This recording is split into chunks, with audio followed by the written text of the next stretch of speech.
તો આ તરફ વડોદરામાં સાંસદ રંજન ભટ્ટ વિરુદ્ધ પોસ્ટરોનો મામલો છે। તેમાં પોસ્ટર ફોર મામલે સાંસદ રંજનબેન ભટ્ટે મોટું નિવેદન આપ્યું અને કહ્યું કે પોસ્ટર મામલે પોલીસ કમિશનરને ફરિયાદ કરી છે। ફરિયાદ બાદ તાત્કાલિક પોસ્ટર લગાવનારને ઝડપ્યો હતો અને કોંગ્રેસના કાર્યકરોની માનસિકતા બહાર આવી છે તેવું પણ જણાવ્યું। અગાઉ પણ કોંગ્રેસ કાર્યકરોની પૂછપરછ કરાઈ હતી। અન્ય જે પણ હશે તેમના નામ પણ બહાર આવશે। સરકાર આમની સામે કડક કાર્યવાહી કરશે તેવું પણ રંજનબેને જણાવ્યું। હું વધારે સક્ષમ છું એટલે મને ટાર્ગેટ કરાઈ રહ્યું છે। સંતો મહંતો પાર્ટીના શીર્ષનો મને આશીર્વાદ છે। આ વખતે મારી લીડ વધશે। ગત ચૂંટણીની લીડનો હું રેકોર્ડ તોડીશ। મને મારા કાર્યકર્તાઓના કારણે તાકાત મળી છે।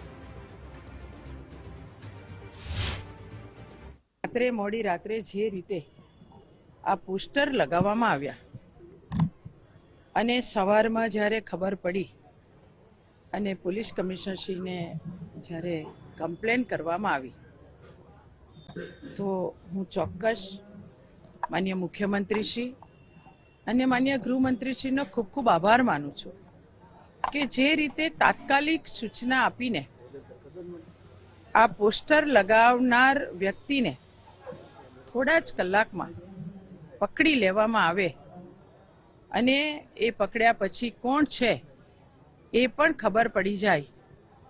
આ કોંગ્રેસના જે કાર્યકર્તાઓએ આ કર્યું છે એ એની માનસિકતા બહાર આવી છે અને આગળ પણ એમની પૂછતાછ ચાલુ છે।